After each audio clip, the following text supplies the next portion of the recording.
memuliakan nama-Mu sepanjang hidup kami, Tuhan. Kami dilayakkan oleh karena Engkau sendiri yang sudah menebus kami dari kematian, dari maut, Tuhan. Dan kami hidup di dalam Tuhan. Kami bersyukur kepada Tuhan, Engkau pakai kami menjadi alat-Mu, memberitakan kebenaran-kebenaran-Mu, memberitakan bahwa keselamatan daripada-Mu, Tuhan, bagi banyak orang, bagi bangsa-bangsa, Tuhan. Terima kasih, kami bersyukur kepada Tuhan. Terus lakukan pekerjaan-Mu dalam hidup kami. Lakukan terus, sempurnakan hidup kami, ubah hidup kami, Tuhan. Pola pikir kami, kebiasaan-kebiasaan kami yang tidak berkenan di hadapan Tuhan. Kami mau, Tuhan, hidup kami bisa dikuduskan senantiasa, dipersembahkan senantiasa di mezbah-Mu, Tuhan. Terima kasih, Tuhan. Pimpin Tuhan waktu ini untuk memuliakan nama Tuhan. Biarlah pemberitaan firman Tuhan bisa ditaburkan di hati kami yang subur, Tuhan, sehingga berlipat 30 kali lipat, 60 kali lipat, 100 kali lipat, dan kami boleh beria-ria bersuka cita oleh karena perbuatan-Mu dalam hidup kami. Terpujilah Engkau dalam nama Tuhan Yesus. Amin. Silakan duduk, saudaraku. Shalom, saudaraku yang di online. Puji Tuhan bisa bergabung bersama dengan kita di sini.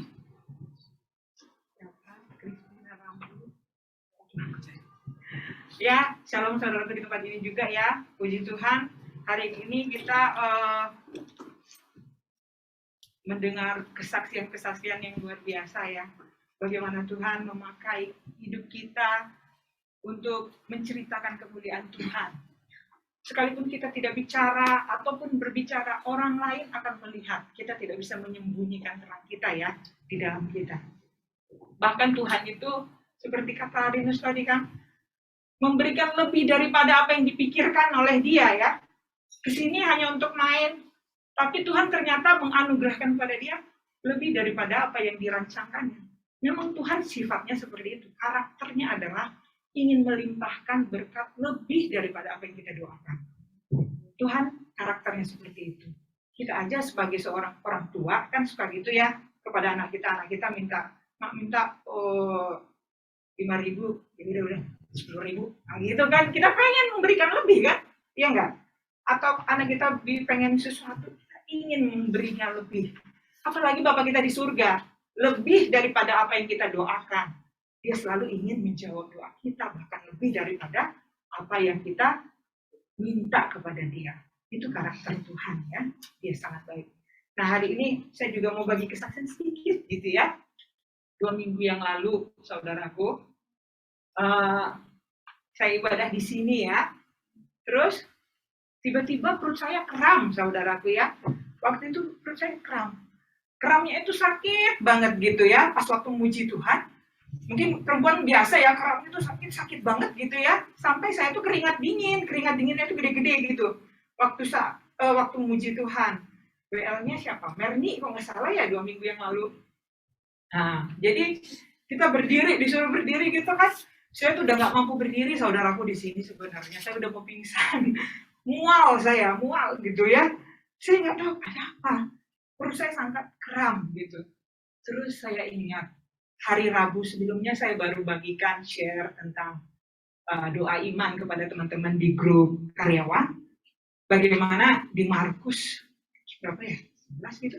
Yang mengatakan mintalah dan di Markus berapa kita lihat dulu. Yang Tuhan kalau kamu berdoa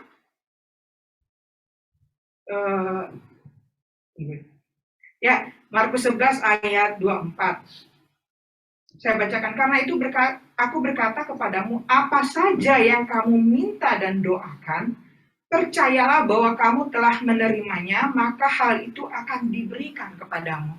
Saya bagikan itu waktu itu. Jadi saya kan mikir, saya baru bagikan ayat ini kepada teman-teman. Kata Tuhan, kalau kamu minta dan doakan, percaya kamu sudah menerimanya, maka itu diberikan kepadamu. Kita aneh ya mikirnya, kalau kita kan harus terima dulu, baru kita tahu bahwa kita itu benar-benar dijawab doanya atau enggak. Atau kita sembuh dulu, baru kita rasa benar-benar sembuh atau enggak gitu. Tapi Tuhan ini mengajarkan kita sesuatu yang berbeda. Percaya dulu bahwa kamu sudah menerimanya. Sudah menerimanya, maka itu diberikan kepada kamu. Saya kan pikir, itu lama sekali loh sebenarnya sebelumnya saya merenungkan. Dan itu Tuhan ajar saya Tuhan dalam nama Yesus, oleh bilur-bilur Tuhan, saya sembuh. Percaya bahwa kamu sudah sembuh, itu diberikan kepadamu. Ya Tuhan, saya percaya, itu keren banget gitu. Tuhan nggak bilang, rasakan dulu, baru diberikan kepadamu. Enggak, tapi percaya dulu, kamu pasti diberikan apa yang kamu minta. Saya berusaha untuk mempraktekkan iman itu. Walaupun saya sakit sekali gitu ya. Terus, kata Tuhan, percaya dulu, itu diberikan kepadamu. Saya percaya, saya sembuh, saya percaya. Saya mual sekali kan, keringat dingin besar-besar. Saya percaya saya sudah sembuh, saya pasti menerima. Waktu itu kesaksian diri, kalau nggak salah ya, saya diri kesaksian gitu. Dan saya sedikit agak lupa, tiba-tiba saya ngerasa tidak ada lagi sakitnya. Saya, bener nih, 2 menit, paling 3 menit, kok nggak, kram saya hilang. Wah Tuhan, saya bersyukur gitu ya. Tuhan itu benar-benar pengen kita percaya dan kita harus tahu bahwa kita menerimanya walaupun kenyataannya nggak ada loh. Tapi tidak perlu rasa-rasa, percaya aja. Dan saya belajar untuk mempraktekkan itu dalam hidup saya. Bukan berarti kita bebas sakit untuk waktu yang akan datang. Pasti kita akan alami hal-hal yang seperti itu ya, sakit, apalagi orang udah berumur. Tapi Tuhan ingin supaya kita mengerti bahwa memang selagi di dunia, kita kan di dunia ini. Segala sesuatu mungkin nggak seperti apa yang kita bayangkan, kesehatan kita. Tapi Tuhan ingin kita mengklaim bahwa percayalah bahwa Tuhan sudah menebus semua sakit penyakit kita. Nah, karena itu, ini memang agak beda sedikit dengan masalah potensi diri, tapi nggak apa-apa. Karena itu saya mencari tentang kesembuhan ya. Saya baca di internet, waktu itu saya panjangkan sedikit. Saya baca di internet gitu ya tentang bahwa, terima kasih Diri.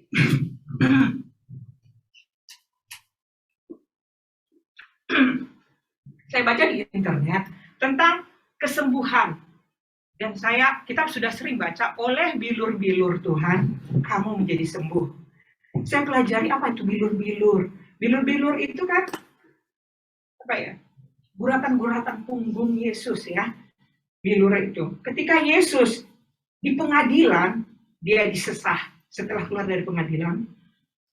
Saya suka bercerita tentang Yesus, penderitaannya bagaimana kita, karena penderitaannya kita selamat. Jadi Yesus disesah.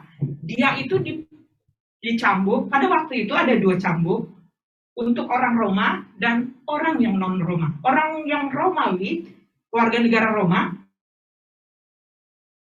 dicambuk dengan ranting kayu. Kalau yang tidak orang Roma, yang tidak Romawi, dia itu pakai kayak kulit kayu atau kulit binatang, sesuatu yang keras, dan di ujungnya itu ada timah-timah atau runcing-runcing, kalau pernah lihat ya. Jadi cambuk itu dia di ujungnya itu ada timah-timah dan bergerigi. Dan itulah yang cambuk yang dipakai kepada Tuhan Yesus. Jadi waktu Yesus dicambuk, setidaknya dia dicambuk 39 kali ya. Pada waktu itu kan memang Rasul Paulus juga 39 kali, dan Yesus juga mengalaminya. Nggak tahu mungkin apa lebih. Nah ketika Yesus dicambuk, bulir-bulir timah itu melukai punggungnya, dan itu mencabik kulit dan dagingnya, sehingga tulang-tulangnya hampir kelihatan. Makanya Mazmur mengatakan, aku bisa menghitung tulang-tulangku, kemungkinan tulang-tulangnya kelihatan. Jadi kalau bilur-bilurnya itu, karena cambukannya melukai kulitnya dan dagingnya tercabik-cabik, terjadi pendarahan yang hebat. Banyak pada masa itu, saya baca tentang kisah Romawi, yang tidak, karena mengalami pendarahan yang hebat, dia tidak mampu lagi untuk ke Golgata, maksudnya memikul salib. Dan itulah hebat di punggung Yesus. Yesus nggak sanggup lagi memikul salibnya untuk Golgata. Akhirnya Simon dari Kirene yang harus memikul salib itu karena dia nggak sanggup. Pada waktu itu dia mengalami pendarahan yang hebat di punggungnya. Nah, firman Tuhan mengatakan, oleh bilur-bilur itulah kamu sudah menjadi sembuh. Jadi sakit penyakit itu adalah ada hutangnya. Hutang yang harus dibayar. Apa yang dibayar? Yesus bilang, cambukan yang kualami itu membayar semua sakit penyakitmu. Dan saya merenungkan itu. Tuhan, saya nggak pantas lagi sakit. Walaupun saya mengalami banyak sakit, tapi saya tidak pantas lagi mengalami itu. Saya merenungkan itu sangat panjang, saudara. Bukan sedikit, tapi saya ingin bahwa apa yang dilakukan Yesus di kayu salib itu lunas, saudaraku, lunas. Atas sakit penyakit kita itu lunas. Begitu kita dicambuk, ini untuk kanker, dicambuk untuk tumor, dicambuk untuk ngilu-ngilu, dicambuk untuk apapun penyakit, itu ditanggung. Dan itu lunas, kok nggak perlu lagi menanggungnya. Kalau kita harus menanggung lagi, buat apa? Untuk semua bilur-bilur yang sudah dialami Yesus. Dia katakan lunas, penyakitmu lunas, aku sudah tanggung semuanya. Dan saya bayangkan Tuhan, saya mungkin sudah makin berumur, tahun depan saya akan 50 tahun.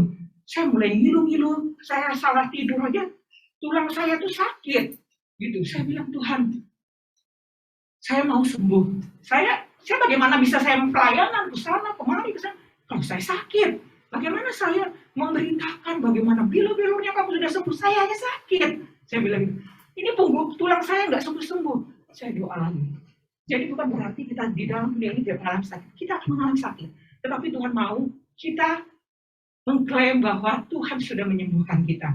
Selagi kita di dunia, kita akan mengalami masa yang sulit atau masa-masa yang seperti di padang pasir. Tapi ingatlah bahwa Tuhan bilang, oleh bilur-bilurku, hutang penyakitmu sudah lunas. Dan saya mau terus-menerus setiap hari, mungkin besok, lusa, tahun depan, saya akan mengalami itu ya.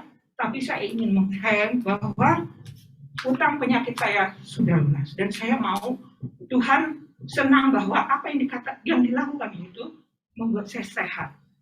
Ya, amin. Puji Tuhan, itu yang saya alami. Bersyukur apa yang dilakukan Tuhan di kayu salib itu benar-benar lunas, saudaraku. Jadi hidup kita sejak lahir baru, saudaraku, sejak kita lahir baru, itulah titik awal kita hidup di dalam Tuhan. Ketika Adam pertama jatuh ke dalam dosa, itu Adam yang pertama, karena ketidaktaatan dia ya saudaraku, kita semua jatuh ke dalam dosa oleh karena Adam yang itu loh. Adam yang satu itu, kita pun nggak berbuat sebenarnya, tapi oleh karena Adam yang satu itu, kita jatuh semuanya ke dalam dosa. Kemudian Yesus datang. Yesus adalah Adam yang kedua. Oleh karena Yesus yang menebus kita mulai lagi hidup dalam hidup yang baru. Tuhan ingin mengembalikan semua kemuliaan yang sudah hilang akibat ketidaktaatan Adam yang pertama. Adam yang pertama diberi otoritas, saudara. Kita baca di Kejadian 1 ya. 1 ayat 26. Kejadian 1 ayat 26. Saya bacakan, berfirmanlah Allah, baiklah kita menjadikan manusia menurut gambar dan rupa kita, supaya mereka berkuasa atas ikan-ikan di laut dan burung-burung di udara, dan atas ternak dan atas seluruh bumi, dan atas segala binatang melata yang merayap di bumi. Ketika Tuhan menciptakan Adam yang pertama, tidak ada dosa. Pada waktu itu tidak ada ketidaktaatan, tidak ada kesalahan, tidak ada apa-apa yang membuat mereka harus dihukum. Mereka dibebaskan dan diberi mandat, otoritas. Tuhan bilang, kita ciptakan seorang manusia yang mirip kita. Karakternya mirip kita, wajahnya mirip kita. Serupa dan segambar dengan kita, kata Allah gitu. Sehingga apa? Karena keserupaannya itu, mereka bisa berkuasa. Atas apa? Atas ikan-ikan di laut, atas burung-burung di udara, atas ternak, atas seluruh bumi, dan atas segala binatang yang merayap. Kita diberi mandat, kita diberi otoritas, boleh berkuasa. Makanya orang ahli biologi, zoologi, mereka walaupun nggak percaya Tuhan, sepertinya ahli. Memang itu mandat untuk semua pada awalnya. Semua manusia diberi mandat untuk berkuasa atas segala sesuatu. Ketika Adam itu tidak taat, dia jatuh, kemudian kita kehilangan kemuliaan Allah, kemudian kita ya semuanya orang sudah berdosa ya, tidak ada yang tidak. Tidak ada satupun yang luput dari hukum Allah pada waktu itu. Sampai akhirnya Yesus datang, dia mengembalikan mandat itu. Orang terhisap di dalam dia, masuk ke dalam suatu tubuh, yaitu Yesus. Semua kita masuk ke dalam tubuh Yesus. Sehingga Allah itu melihat kita itu tidak sendiri-sendiri lagi, saudaraku. Allah itu melihat Yesus. Karena kita di dalam dia, Allah melihat kita di dalam Yesus. Segala sesuatu dimulai dari Yesus. Dimulai dari Yesus. Jadi kita lahir baru di dalam Yesus, kita mulai hidup kita di dalam Yesus. Sehingga Tuhan ingin memakai kita, potensi kita, karena mandat itu kemudian dikembalikan kepada kita. Cuma kita sering jatuh bangun kan? Jatuh bangun karena kehidupan kita, karena pergumulan kita. Tetapi semua kegagalan-kegagalan kita itu akan diperbaiki Tuhan. Karena apa? Karena kita udah di dalam satu tubuh Yesus, tidak di luar lagi. Kalau dulu kan di luar ya, mungkin orang dunia yang tidak mengenal Kristus itu di luar. Mereka berusaha dengan kekuatan mereka, bagaimana mereka supaya sempurna, supaya mereka baik, supaya seperti ini dan seperti itu. Tetapi kalau kita berbeda, kita di dalam Kristus, kita gagal, kita di dalam Kristus. Kita mungkin jatuh bangun, kita di dalam Kristus, bukan di luar. Sehingga kekuatannya beda, saudaraku. Bahkan Roh Kudus sudah memberikan jaminan kepada kita untuk kita dikuatkan senantiasa. Itu beda. Kalau orang dunia mungkin kita lihat berhasil, memang. Tapi mereka di luar dengan usaha mereka sendiri. Dan Tuhan juga memang menghargai mereka. Tetapi kita beda. Kita anak. Kita di dalam Kristus. Kita berhasil karena Kristus. Karena itu kita harus menghargai apa yang dilakukan Kristus dalam hidup kita. Bahwa kita jangan mengatakan bahwa ya udahlah memang keadaanku seperti ini. Dari aku lahir memang aku nggak punya apa-apa, sampai tua kayaknya memang aku begini gitu. Saudaraku, Tuhan itu selalu ingin memberi lebih daripada apa yang kita pikirkan. Selalu.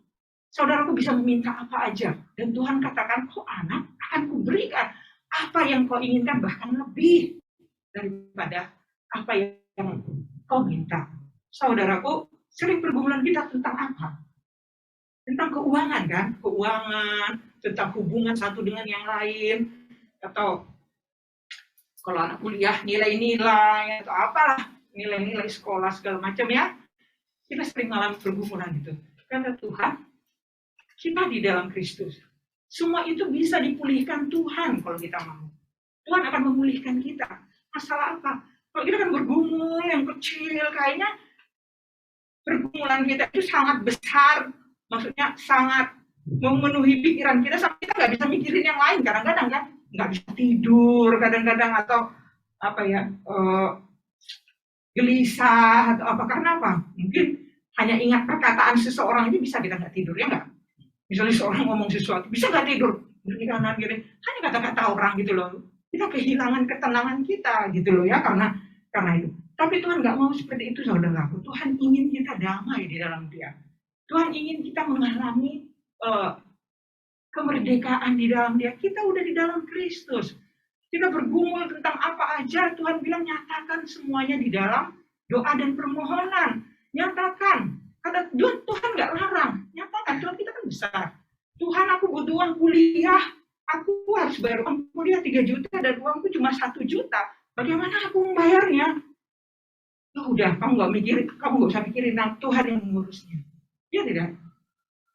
Kita mungkin pusing, dari mana ya? Aku pinjam dari sini kali ya? Aku pinjam gini, aku pinjam sini, atau bagaimana ya? Kita pusing sendiri kan?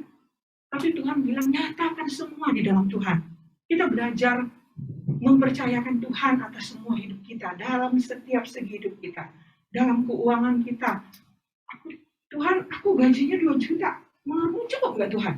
2 juta. Aku harus bayar uang kos, makan, sedikit membayar adikku mungkin, atau apa. Menurut Tuhan cukup nggak? Tuhan akan mikirkannya. Sumber kita adalah Tuhan, saudaraku. Sumbernya bukan yang lain. Kalau pekerjaan itu saluran, ini saluran.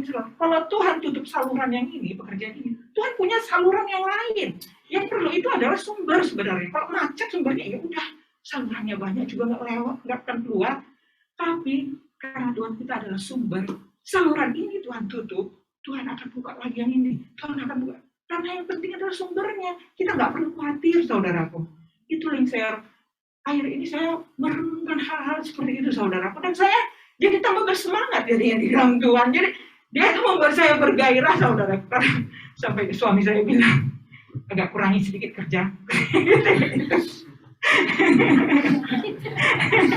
Agak kurangi, saking bergairahnya saudaraku.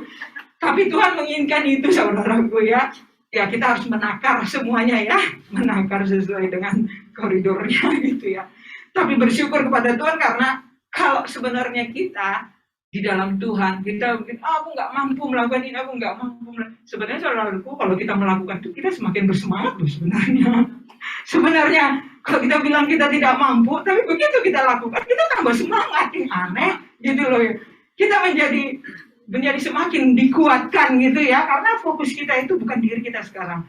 Fokus kita bukan masalah kurang uang, kurang nilai, kurang hubungan, perkataan dia. Bukan masalahnya sekarang yang jadi fokus.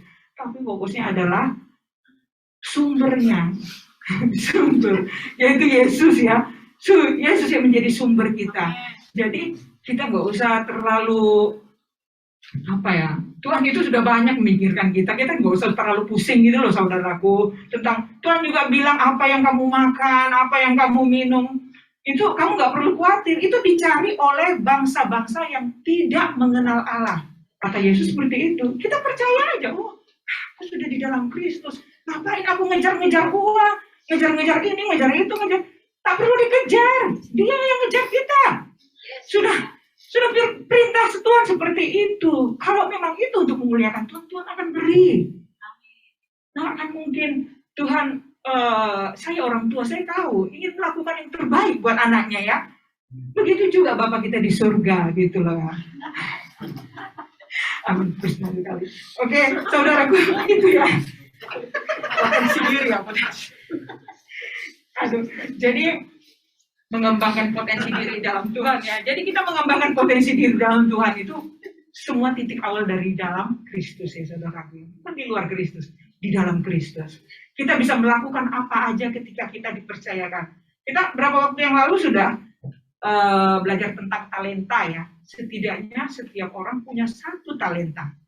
Tapi kalau kita mengandalkan hanya talenta atau passion aja, panggilan kita sebenarnya nggak bisa berhasil loh sebenarnya saudaraku. Enggak, tapi ada karakter-karakter tertentu yang harus kita lakukan saudaraku. Banyak kan orang punya talenta hebat, tapi dia tetap aja dalam keadaan dia gitu loh. Dia bilang passion, memasak gitu kan misalnya, atau apa, banyak lah ya. Tapi ya tetap aja dalam kondisi dia. Tapi dia sudah punya talenta itu, tapi dia kondisinya tetap. Kenapa? Karena dia tidak mengembangkannya. Seperti kata Tuhan ya, karena dia tidak mengembangkannya, dia tidak melipat ganda menjadi 2 tidak menjadi 4, atau 5 tidak menjadi 10 gitu. Dia biarkan itu talenta seperti itu aja sampai dia tua, kemudian dikuburkan, dibawanya semua talenta dalam kuburan gitu loh ya.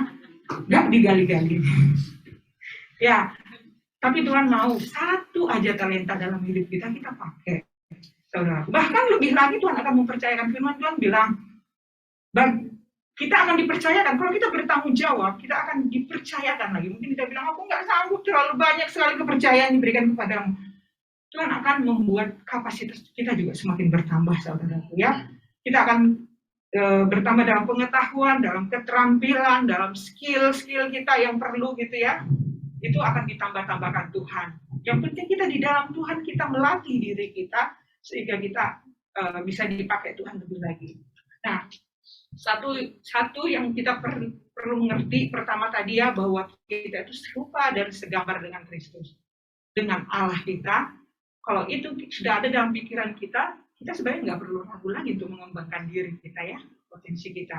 Kita sudah mirip Tuhan gitu loh. Apalagi apa yang kita punya itu sudah kita kembangkan ya. Kemudian sebenarnya kalau tips-tips untuk menggali potensi banyak loh di internet, saudaraku. Saya udah baca, tapi itu tinggal saudara baca dan kemudian latih gitu ya. Jangan mengandalkan talenta semata-mata gitu ya, saudaraku. Aku udah punya talenta ya sudah. Enggak, saudaraku. Tetapi ada karakter-karakter yang harus kita gali seperti firman Tuhan di 2 Petrus ya, 2 Petrus 1 ayat 5 dan 6 dan 7. Ya. Saya bacakan ya, 2 Petrus 1 5 6 7. Justru karena itu kamu harus dengan sungguh-sungguh berusaha untuk menambahkan kepada imanmu kebajikan, dan kepada kebajikan pengetahuan, dan kepada pengetahuan penguasaan diri, kepada penguasaan diri ketekunan, dan kepada ketekunan kesalehan, dan kepada kesalehan kasih akan saudara-saudara, dan kepada kasih akan saudara-saudara kasih akan semua orang. Ayat 8, sebab apabila semua itu ada padamu dengan berlimpah-limpah, bukan setengah atau seperempat, kamu akan dibuatnya menjadi giat dan berhasil dalam pengenalanmu akan Yesus Kristus Tuhan kita. Jadi semua karakter-karakter ini harus ada di dalam diri kita. Kita tambahkan lagi. Nah, sesuai dengan takaran masing-masing cara menambahkannya. Ada yang bisa menambahkannya 1, misalnya 10%, ada yang 20%. Kita enggak. Sesuai dengan yang kita dapatkan, rema yang kita dapatkan dari firman Tuhan, dari kebenaran yang kita tahu. Mungkin dia menambahkan pengetahuannya 10% aja, mungkin 20%, ada yang sampai berlimpah-limpah 100%. Setiap orang pasti berbeda cara melimpahkannya, keadaan dia. Tapi firman Tuhan tambahkan semuanya itu kepadamu, sehingga ketika berlimpah-limpah kamu akan semakin giat dan berhasil dalam pengenalanmu akan Yesus Kristus Tuhan kita.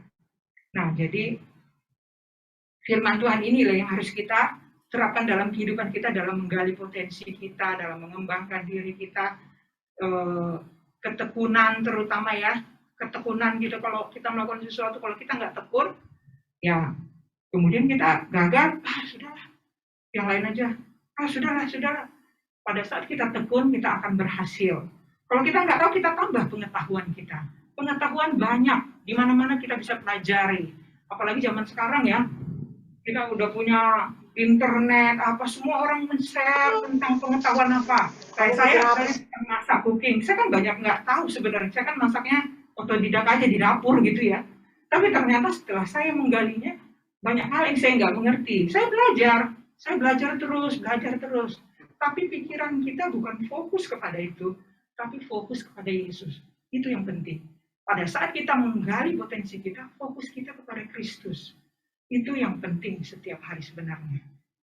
Saudaraku, saya sampai mikir kemarin, saya itu kayaknya otaknya dalam tentang firman ini, tentang ini. Nggak kehilangan konsentrasi apa sama yang lain gitu, pikir saya ya, konsentrasinya itu aja. Tapi enggak, saudaraku.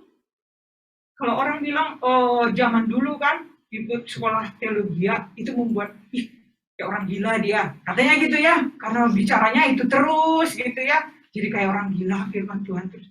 Tapi kita nggak seperti itu loh saudaraku, kita menjadi waras, kita menjadi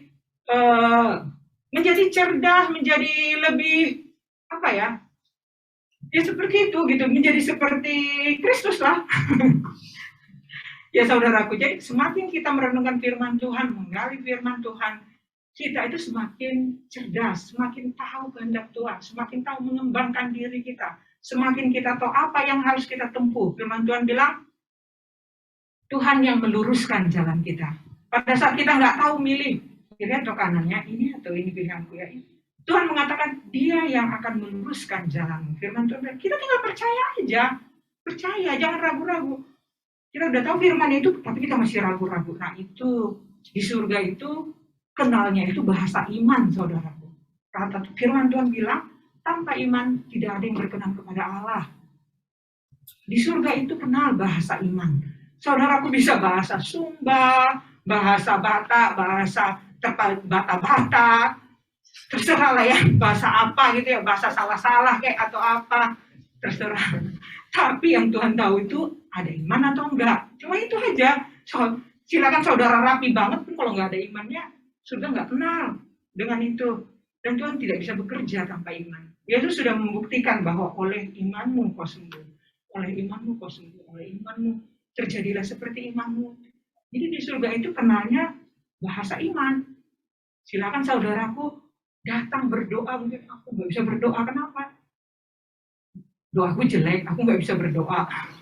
Jadi kami kalau di komsel ada yang suka, seorang kakak kalau disuruh doa, saya nggak bisa berdoa, saya nggak pintar berdoa, kan gitu kan, gitu ya.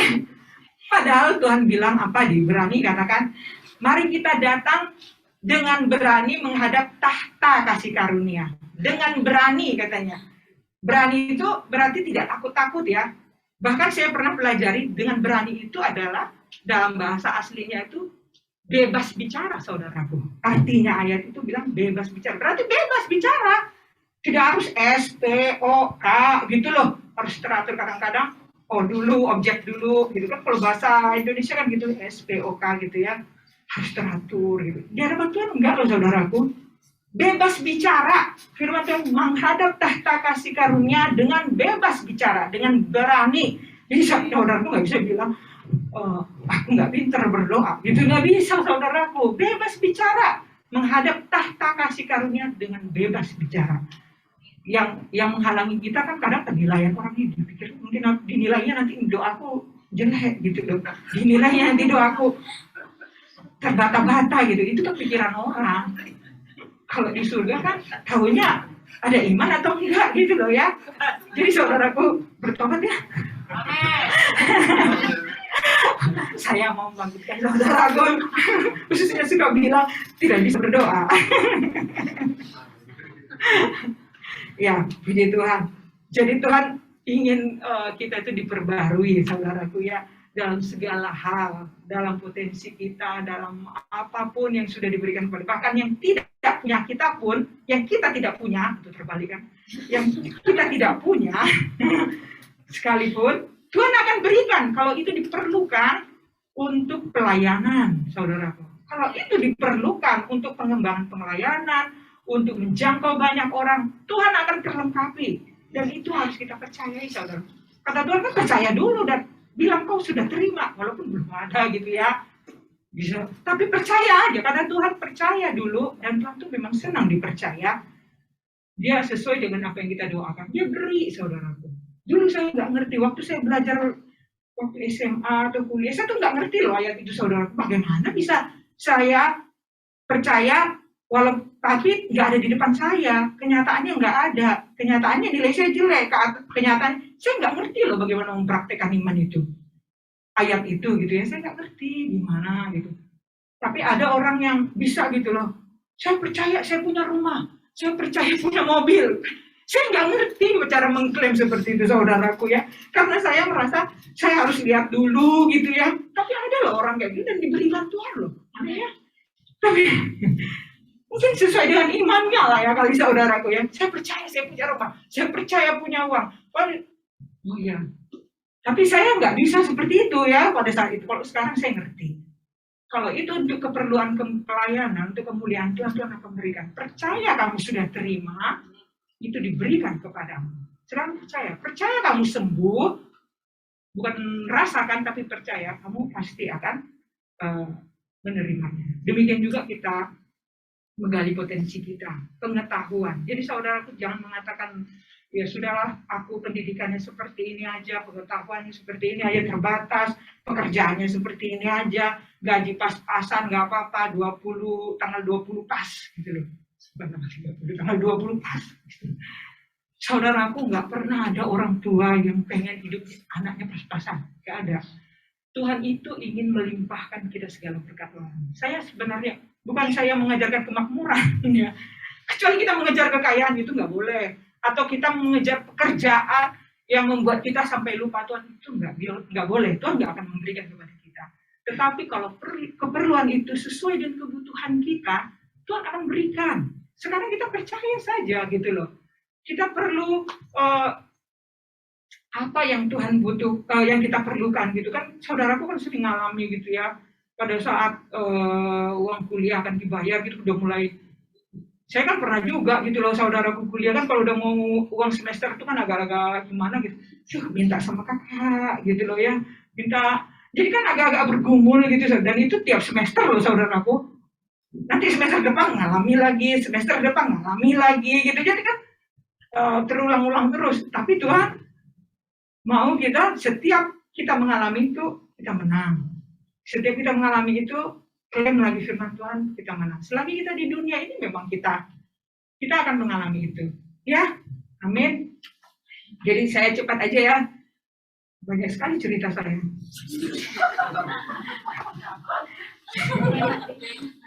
Hal-hal yang dapat kita lakukan untuk mengembangkan diri, saya bacakan aja ya. 1, tidak berhenti meningkatkan kompetensi diri. Kompetensi tahu kan? Meningkatkan pengetahuan, keterampilan, skill.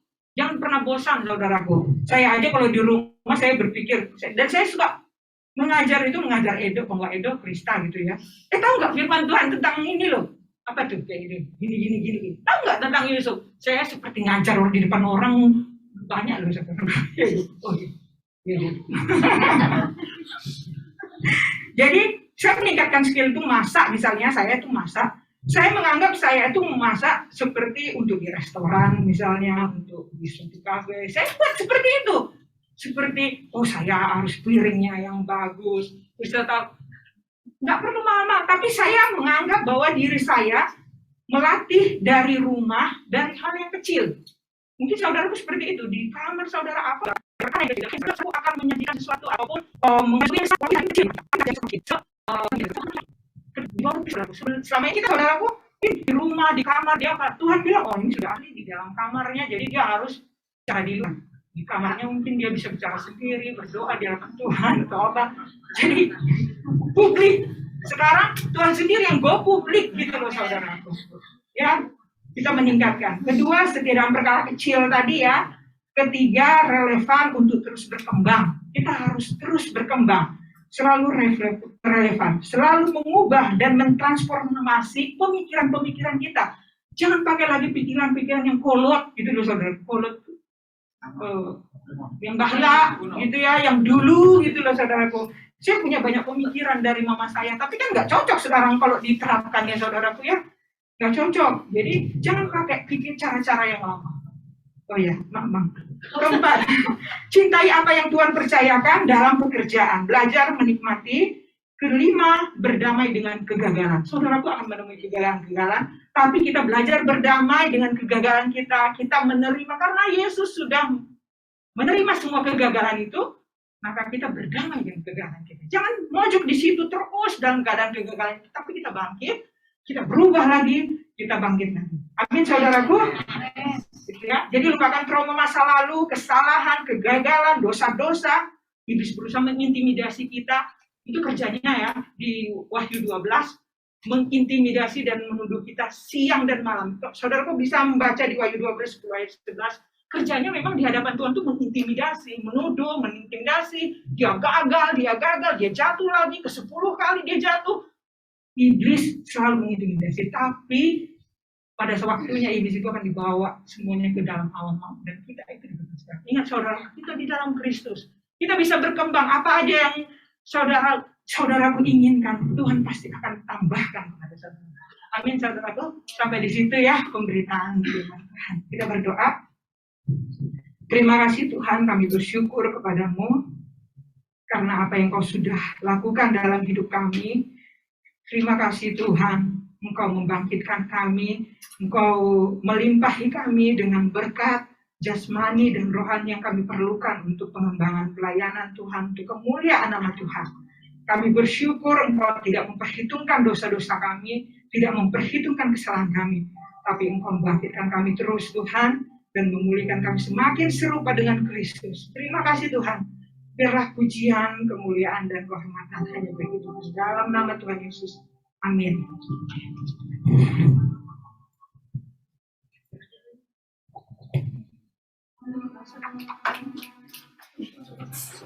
Kita akan tutup ibadah kita satukan hati kita berdoa. Bapa, terima kasih untuk kami boleh memuji Engkau. Terima kasih untuk kami boleh mendengarkan kebenaran-kebenaran firman-Mu Bapa. Dan kami berdoa agar firman-Mu terus mengerjakan di dalam batin kami Tuhan. Dalam roh kami, jiwa kami, tubuh kami Tuhan. Sehingga setiap kami boleh semakin serupa dengan gambaran anak Yesus Kristus. Pagi hari ini gereja Tuhan berdoa buat bangsa kami Tuhan, bangsa Indonesia.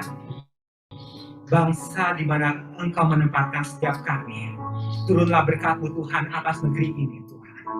atas setiap perekonomian yang ada, Tuhan, usaha-usaha yang ada di negeri ini. Tuhan, berikan keamanan, kesejahteraan Tuhan atas bangsa kami.